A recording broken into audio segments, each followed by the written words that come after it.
स्वागत है सभी का। जैसा कि आप सभी लोगों को पता ही होगा कि हमारी एसएससी जीडी की PYQ based plus expected question की सीरीज चल रही है जो आपके फरवरी में एग्जाम है उसके लिए। तो इसमें आज ही हमारा सेट नंबर 5 रहने वाला है।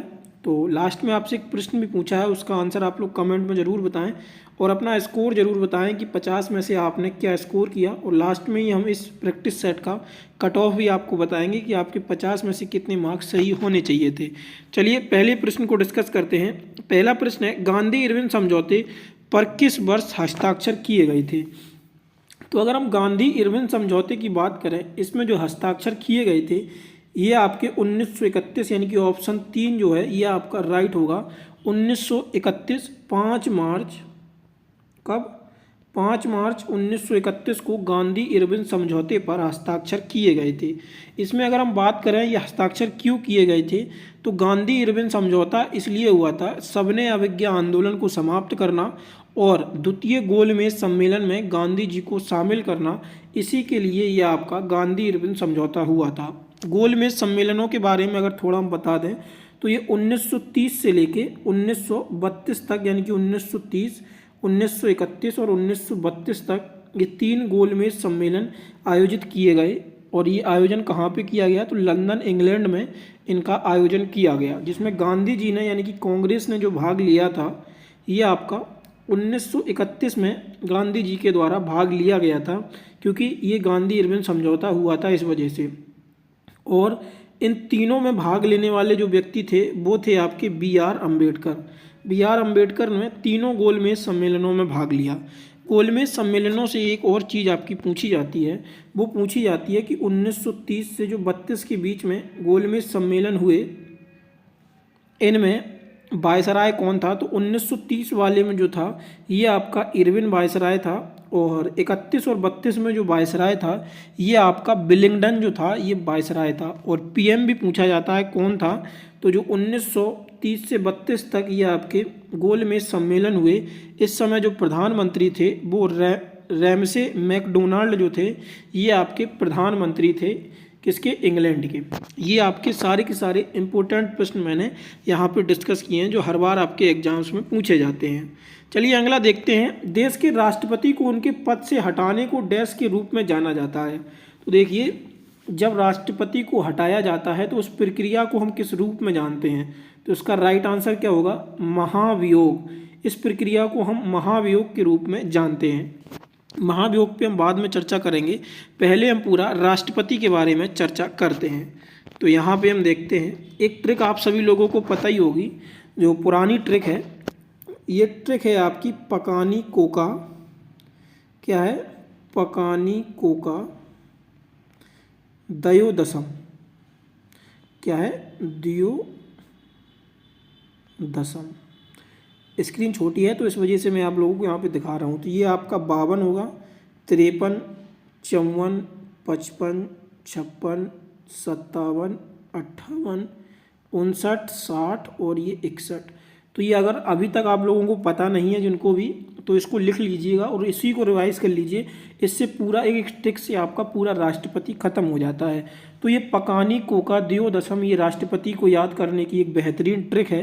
तो इसमें क्या होता है, आर्टिकल 52 में क्या दिया गया है? तो राष्ट्रपति के पद के बारे में बताया गया है। क्या है? राष्ट्रपति का पद क्या होगा। और 53 में क्या दिया गया है? तो कार्यपालिका 53 में दी गई है। 54 की अगर हम बात करें तो 54 में आपका दिया गया है निर्वाचन। 55 में क्या है? तो 55 में दिया गया है कोटा। और 56 में दिया गया है राष्ट्रपति का कार्यकाल। 57 में क्या दिया गया है? तो 57 में जो है वो दोबारा राष्ट्रपति को चुना जा सकता है। और यो से क्या है? तो ये है राष्ट्रपति की योग्यता।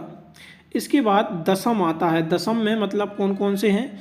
ये आपके हैं 59, 60, 61। तो 61 में क्या है? तो 61 में ये आपका महाभियोग आ जाएगा। और जो दशम है इसमें क्या है? दशाएं, मतलब राष्ट्रपति पद के लिए जो शर्तें होती हैं वो। और 60 में क्या है? तो 60 में आपकी दी गई है शपथ। तो आई होप आप ये लोगों ने लिख लिया होगा। पकानी कोका दयोदशम, जिसमें 52 से आपका पद होता है, 53 से कार्यकाल। 54 में क्या होता है? तो 54 में आपका निर्वाचन होता है। 55 में यानी का से कोटा होता है। और अगला जो का होता है ये आपका 56 आर्टिकल कार्यकाल का होता है। दियो में जो आर्टिकल 57 है ये आपका दोबारा के लिए बताता है। और यो में जो आर्टिकल आपका 58 है ये योग्यता के बारे में बताता है। 10 में दा जो है यानी कि जो 59वां आर्टिकल है ये आपकी शर्तों के बारे में बताता है। 60 किसके बारे में बताता है, जो शाही शपथ के बारे में बताता है। और 61 आर्टिकल ये आपका महाभियोग के बारे में बताता है। तो ये आपको याद रखना होगा। अच्छा, एक और प्रश्न पूछे जाते हैं, मतलब 2 राष्ट्रपति से और प्रश्न पूछे जाते हैं जो आपके इम्पोर्टेंट बनते हैं। सबसे पहला प्रश्न ये पूछा जाता है कि राष्ट्रपति पर महाभियोग किस सदन से लाया जा सकता है। तो राष्ट्रपति पर जब महाभियोग है ये आपका किसी भी सदन से लाया जा सकता है, बशर्ते 14 दिन पूर्व आपको सूचना देनी होगी। मतलब 14 दिन पूर्व सूचना देके आप किसी भी सदन में यानी कि राज्यसभा और लोकसभा में महाभियोग ला सकते हैं। महाभियोग पास होता है तो ये एक विशेष बहुमत के द्वारा पास होता है। और विशेष बहुमत क्या होता है, तो 2/3 बहुमत चाहिए होता है, जिसे हम विशेष बहुमत के रूप में जानते हैं। तो राष्ट्रपति से आपको ये सारी चीज़ें याद रखनी है और ये इंपॉर्टेंट चीज़ है, सारी पूछी जाती हैं। तो 61 में आपका महाभियोग दिया गया था, ऑप्शन 3 इसका राइट आंसर होगा। अगला प्रश्न देखते हैं। अगला प्रश्न देखें उससे पहले आप सभी लोगों को बता दें कि ये हमारी करंट अफेयर की ई बुक है, जो ग्रुप डी और अभी रेलवे के एग्जाम्स और जो आपके अन्य एसएससी एग्जाम्स हुए थे पिछले, उन सभी में इसने धमाल मचाया। 80% क्वेश्चंस यहाँ से बने हैं। तो आप लोग बाद में जब हम रिव्यू कराते हैं एग्जाम्स का तो बोलते हैं कि ये मुझे पहले पता नहीं चला। तो अभी आपके लिए पर्याप्त समय है, यानी कि अभी 50 से 55 दिन आपके पास हैं, क्योंकि 23 फरवरी के बाद ही आपके एग्जाम्स होंगे। तो तब तक के लिए आप इस ई बुक को, करंट अफेयर की ई बुक खरीद लीजिए और यहाँ से आपको प्रश्न जरूर मिलेंगे, जिससे आप अभी पर्याप्त समय और इसको रिवाइज कर पाएँ। इसमें मंथ वाइज करंट अफेयर दिया गया है, इंपॉर्टेंट टॉपिक्स भी कवर कर रखे हैं, साथ में MCQ practice set 250 practice set, मतलब 250 क्वेश्चंस की हमने दिए हैं प्रैक्टिस करने के लिए। और इसका प्राइस भी ज़्यादा नहीं रखा है, मात्र 39 रुपये इसका प्राइस रखा गया है। तो अभी जाइए, डिस्क्रिप्शन में लिंक दिया गया है। और भी ई बुक्स हैं, यानी कि स्टैटिक जीके, साइंस और करंट अफेयर की ई बुक, तीनों के लिंक दिए गए हैं। जो भी आप परचेज करना चाहते हैं उसको लिंक के द्वारा परचेज कर सकते हैं। चलिए आगे चलते हैं। अगला प्रश्न आता है, फीफा विश्व कप 2022 की मेज़बानी किसने की। तो फीफा विश्व कप जो 2022 था इसकी मेज़बानी किसके द्वारा की गई थी। तो इसका राइट आंसर क्या होगा, कतर। तो 2022 का जो फीफा विश्व कप हुआ था ये कतर में हुआ था। और ये जीता किसने था, तो अर्जेंटीना ने जीता था। क्योंकि 2022 के बाद अब ये आपका 26 में आयोजित होने जा रहा है, तो इसलिए पिछला वाला भी इम्पोर्टेंट हो जाता है। तो ये 2022 का जो है अर्जेंटीना ने जीता था। वहीं 2026 का जो आयोजन होगा फीफा वर्ल्ड विश्व कप का, ये कहाँ पे किया जाएगा, तो ये कनाडा, कहाँ पे, कनाडा, मैक्सिको और USA यानी कि अमेरिका में 2026 का फीफा विश्व कप आयोजित किया जाएगा। फीफा की अगर हम बात करें, फुल फॉर्म भी आप लोग याद रख लीजिएगा। ये फीफा जो होता है फुल फॉर्म है इसका federation international first football association. तो ये आपको याद रखना है, फुटबॉल फेडरेशन इंटरनेशनल डी है, डी एसोसिएशन, ये फीफा का फुल फॉर्म होता है। और सबसे इम्पोर्टेंट चीज़ ये है कि इसकी स्थापना कब हुई, तो 1904 को, यानी कि मई 1904 को फीफा की स्थापना की जाती है। पेरिस, फ्रांस में इसकी स्थापना होती है। अगला प्रश्न देखते हैं, मोहिनी अट्टम की जननी पर आधारित एक डॉक्यूमेंट्री फिक्शन है। तो मोहिनी अट्टम की जननी कौन है, तो आपको सबसे पहले ये पता होना चाहिए मोहिनी अट्टम किस राज्य का शास्त्रीय नृत्य है। ये हम आप लोगों को, अब 4 प्रैक्टिस सेट हो गए हैं, तो आप लोगों से ये उम्मीद रख सकते हैं जो प्रश्न हम ओरली पूछ रहे हैं वो आप लोग आंसर जरूर करें। तो मोहिनी अट्टम जो शास्त्रीय नृत्य है ये आपका केरल का है। और केरल का एक और शास्त्रीय नृत्य आता है, वो कौन सा है, तो कथकली आपका वो नृत्य होगा। लेकिन ये जो डॉक्यूमेंट्री फिक्शन बनी है मोहिनी अट्टम की जननी पर आधारित है, तो इसका राइट आंसर क्या होगा, तो ये होगा कलामंडलम कल्याणी कुटी अम्मा, इसका राइट आंसर होगा। यानी कि ऑप्शन 2 इसका सही आंसर है। उसमें अगर हम आगे बात करें, और भी जो अनइम्पोर्टेंट नाम हैं जो मोहिनी अट्टम से जुड़े हुए हैं वो देख लेते हैं। तो एक तो है आपका कलामंडलम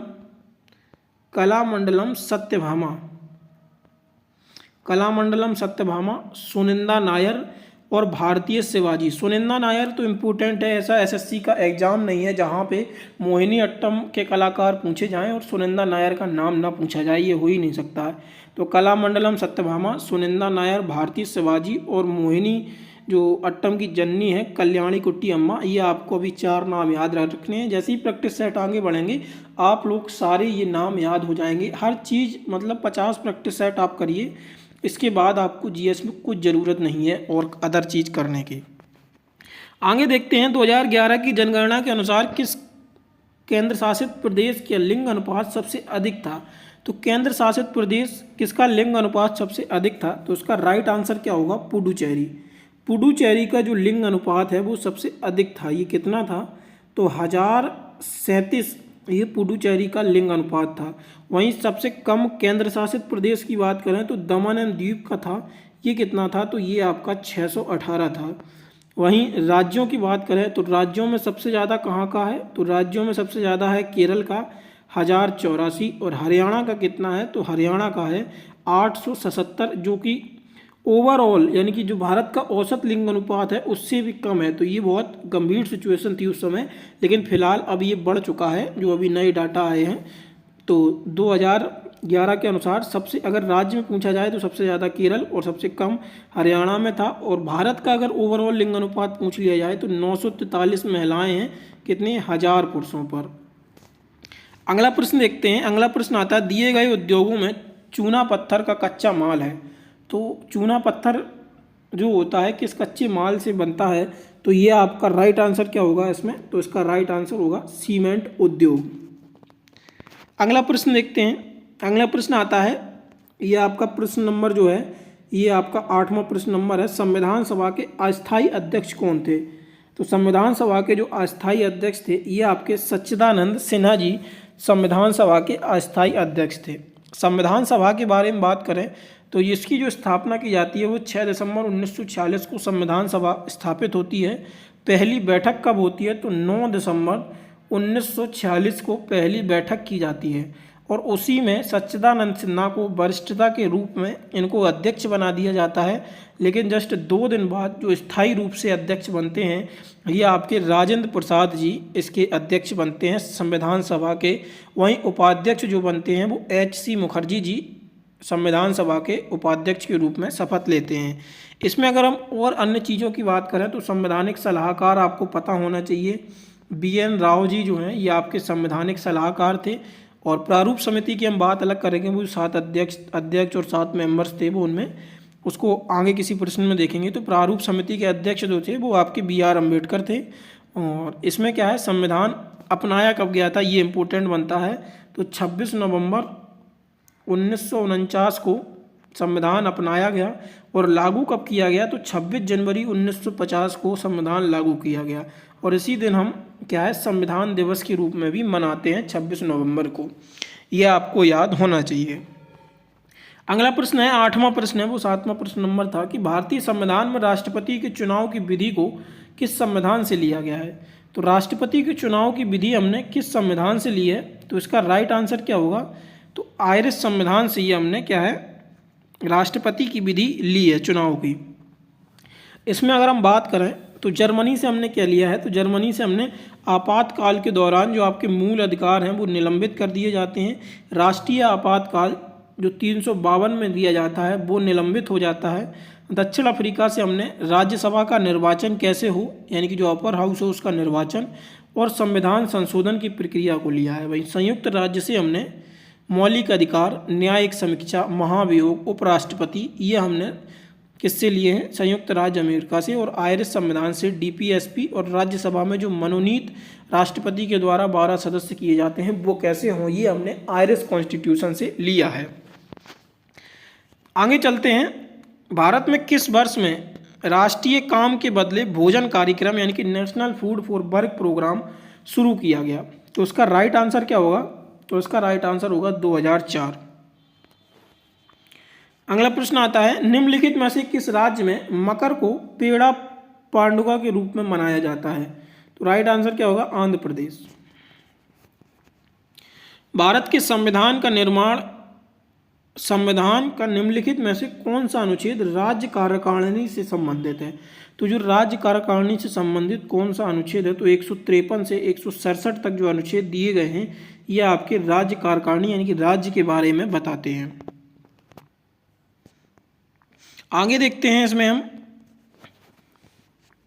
मोहिनी अट्टम निम्नलिखित में से किस राज्य से संबंधित एकल शास्त्रीय नृत्य है? तो अभी आपको मैंने जस्ट बताया ही था, तो ऑप्शन 4 इसका राइट आंसर है। देखिए सभी प्रश्न को डिटेल में एक्सप्लेन नहीं कर रहे हैं, अगर आप लोग चाहते हैं तो सभी प्रश्नों को डिटेल में एक्सप्लेन किया जाए तो आप लोग एक बार मुझे कमेंट में ज़रूर बता दें, क्योंकि 10 प्रश्न को हम ऑलमोस्ट कर लेते हैं और उन 10 प्रश्न में हर प्रश्न में हम 4 से 5 प्रश्न कवर करते हैं, यानी कि 50 प्रश्नों को हम अलग से कवर करते हैं 10 प्रश्नों के साथ, यानी कि 100 प्रश्न एक वीडियो में हम आपको करा रहे हैं।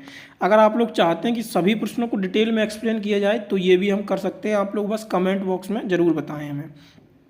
तो इसका राइट आंसर क्या होगा 12 का, तो ये केरल इसका आंसर होगा। तो अगला प्रश्न है डैश के लिए रासायनिक सूत्र क्या है? तो H2SO4 जो होता है रासायनिक सूत्र किसका होता है? तो इसका राइट आंसर क्या होगा? तो ये ऑयल ऑफ विट्रियोल इसका राइट आंसर होगा। बजट दस्तावेज कुल व्यय को वर्गीकृत करता है। तो बजट जो दस्तावेज होता है ये कुल व्यय किस में वर्गीकृत करता है? तो इसका राइट आंसर क्या होगा? योजनागत और गैर योजनागत व्यय को। अगला प्रश्न है निम्नलिखित में से कौन सी खेड़ा के किसान आंदोलन की मुख्य मांग थी? तो जो खेड़ा में किसान आंदोलन हुआ था वहाँ पे मुख्य मांग थी इनमें से, तो राइट आंसर क्या होगा? राजस्व संग्रह में ढील दी जाए, ये खेड़ा सत्याग्रह में किसानों की मुख्य मांग थी। अगला प्रश्न देखते हैं क्रिकेट विश्व कप 1983 में फाइनल मैचों में निम्नलिखित में से किस खिलाड़ी ने सर्वाधिक रन बनाए थे? तो किसके द्वारा? तो कृष्णामचारी श्रीकांत के द्वारा 1983 के फाइनल मैचों में सर्वाधिक रन बनाए गए थे।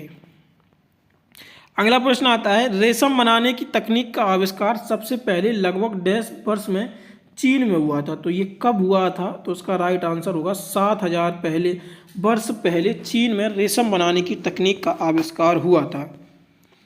अगला प्रश्न आता है भारत के सर्वोच्च न्यायालय डैश ने एक निर्णय पारित किया जिसमें उसने 3 तलाक की प्रथा को असंवैधानिक घोषित किया और एक ऐसा करना निरस्त किया, मतलब 3 तलाक को निरस्त कर दिया और इसे असंवैधानिक घोषित किया गया।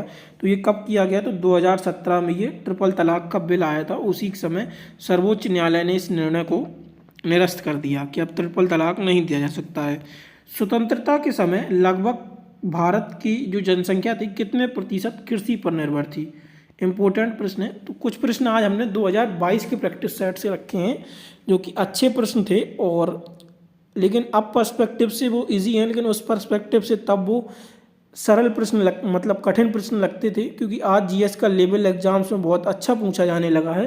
तो इस वजह से थोड़ा एक बैलेंस सेट बनाने की कोशिश रहती है, ना ज़्यादा टफ हो, एग्ज़ाम रिलेटेड चीज़ें हों और एग्ज़ाम बेस्ड ही पैटर्न फॉलो कर रहे हैं, तो निश्चिंत रहिए इससे आप। अगला प्रश्न तो इसमें क्या था, जनसंख्या कितनी निर्भर थी? तो 75% से ज़्यादा जनसंख्या जो थी वो कृषि पर निर्भर थी। भारत में अक्टूबर नवंबर के दौरान सूर्य के दक्षिण की ओर आभासी गति के कारण डैश मैदानों के ऊपर शिथिल हो जाता है। तो ये क्यों हो जाता है? तो इसका राइट आंसर होगा मानसून गर्त के द्वारा ये हो जाता है। जो मानसून गर्त के मैदान होते हैं उनके ऊपर स्थिरता छा जाती है। 2003 में सबसे कम आयु में पद्म भूषण प्राप्त करने वाले भारतीय नर्तकी का नाम निम्न में से क्या है? तो राइट आंसर क्या होगा? सोनल मानसिंह। 2003 में सबसे कम उम्र में इनको पद्म विभूषण से सम्मानित किया गया था। पोषण की उस प्रणाली में जिसमें जीव किसी मृत एवं विघटित जैविक पदार्थ से पोषक तत्व प्राप्त करते हैं उसे डैश पोषण प्रणाली कहा जाता है। तो क्या होगा इसका राइट आंसर? मृत जीवी, यानी कि ऑप्शन 3 इसका राइट आंसर होगा। अगला प्रश्न देखते हैं। अगला प्रश्न है डैश एक सक्रिय पट्टी में स्थित क्षोभ मंडल में अत्यधिक ऊंचाई यानी कि 1208 मीटर से अधिक वाली पश्चिमी हवाएं, इनकी गति गर्मी की 110 किलोमीटर प्रति घंटा तथा सर्दी की 184 किलोमीटर प्रति घंटा होती हैं। ये आपका 2022 का प्रीवियस ईयर प्रश्न है। तो इसका राइट आंसर क्या होगा? तो इसका राइट आंसर होगा जेट धारा, यानी कि जो जेट स्टीम्स होती हैं वो इसका राइट आंसर होगा। निम्नलिखित में से किस शास्त्रीय नृत्य के रूप में शुरुआत 16वीं शताब्दी में वैष्णव संत महापुरुष शंकर देव के द्वारा की गई थी? तो शंकर देव आपको पता ही है, मैं बता चुका हूँ किस शास्त्रीय नृत्य के प्रतिपादक थे। तो ये सत्रिया यानी कि असम का जो शास्त्रीय नृत्य है उसके प्रतिपादक थे, और 2000 में सत्रिया नृत्य को शास्त्रीय नृत्य का दर्जा मिला था। अगला प्रश्न आता है विरासत का अधिकार यानी कि राइट ऑफ इनहेरिटेंस किस ओर ले जाता है। तो ये हमें किस ओर ले जाता है, तो इसका राइट आंसर होगा भूमि प्रदूषण की ओर ले जाता है, right of inheritance. Vitamin C एक है, तो विटामिन सी एक क्या है, तो आपको यहाँ पे बताना होगा। राइट आंसर क्या होगा, जो एंटीऑक्सीडेंट है ये आपका विटामिन सी है। अगला आता है दक्षिण एशियाई खेलों का आयोजन सर्वप्रथम किस वर्ष किया गया था। ये भी मैं आपको करा चुका हूँ, प्रश्न पूरा डिटेल से कराया था। तो सर्वप्रथम कब इसको आयोजित किया गया था, राइट आंसर 1984। दिसंबर 2025 की स्थिति के अनुसार भारत में केंद्रीय शिक्षा मंत्री कौन है, तो धर्मेंद्र प्रधान जी ये आपके केंद्रीय शिक्षा मंत्री हैं वर्तमान समय की स्थिति के अनुसार। त्रिशूरपुरम उत्सव, ये बताइए केरल के, मैंने शास्त्रीय नृत्य जब डिस्कस कराए थे दोनों, मोहिनी अट्टम और कथकली, तब उस समय मैंने त्रिशूरपुरम उत्सव भी बताया था। तो आई होप आपको ये आंसर पता होंगे, तो केरल इसका राइट आंसर होगा। मैं बस याद आप लोगों को इसलिए दिला रहा हूँ कि आगे चीज़ें कुछ रिपीट होंगी, लेकिन बस वो आपको पता होनी चाहिए, तभी आपका जीएस पढ़ने का फ़ायदा है। मतलब जो नई चीज़ आए वो तो ठीक है, लेकिन जो पुरानी चीज़ आती है वो आपको एज इट इज़ टंग पे रखी होनी चाहिए, वो तुरंत आपको पता होना चाहिए। त्रिशूरपुरम उत्सव हो चुका है, तो ये आपको पता होना चाहिए था अगर आपने रिवीजन किया है सही से 4 प्रैक्टिस सेट का। निम्नलिखित यूनानी शासकों में से किसने मेगास्थनीज को चंद्रगुप्त मौर्य के दरबार में भेजा था, तो उसका राइट आंसर क्या होगा, तो ये होगा सेल्यूकस निकेटर को। ये यूनानी शासकों ने मेगास्थनीज जो था उसको चंद्रगुप्त मौर्य के दरबार में भेजा गया था। एक बजट दस्तावेज जो किसी विशेष वित्तीय वर्ष के लिए सरकार की राजस्व प्राप्ति और राजस्व व्यय से संबंधित होता है क्या कहलाता है, तो ये क्या कहलाता है, राजस्व बजट इसको हम कहते हैं। ये किसी फाइनेंशियल ईयर के लिए बनाया जाता है। अभी जैसे अभी बजट 2025-26 आया था, अब जब फरवरी में पेश किया जाएगा ना बजट, तो वो 26-27 का बजट आएगा। जब 27 का होगा वो 27-28 का बजट आएगा, तो उसी को हम राजस्व बजट कहते हैं, जो किसी एक फाइनेंशियल ईयर के लिए आता है। मोहन बागान एथलेटिक क्लब किस शहर में स्थित है, तो आप सभी को पता ही होगा ये किस शहर में स्थित है, तो इसका राइट आंसर क्या होगा, राइट आंसर होगा कोलकाता। और ये एक बहुत ही फेमस फुटबॉल क्लब है। किस विटामिन को थायमीन के नाम से भी जाना जाता है, तो विटामिन जो B1 है इसको हम थायमीन के नाम से भी जानते हैं। चीनी उद्योग के लिए प्राथमिक कच्चा माल क्या होता है, देखो जो चीनी यानी कि शुगर का उद्योग होता है, इसके लिए कच्चा माल क्या होगा, तो सभी को पता ही होगा कि गन्ना जो है वो कच्चा माल होगा चीनी उद्योगों के लिए। लॉर्ड डलहौजी ने विलय नीति के तहत किस वर्ष झांसी का विलय किया था, तो इसका राइट आंसर क्या होगा, तो 1854 में झांसी का विलय हुआ था। एम चिन्नास्वामी क्रिकेट स्टेडियम किस शहर में स्थित है, राइट आंसर होगा बेंगलोर।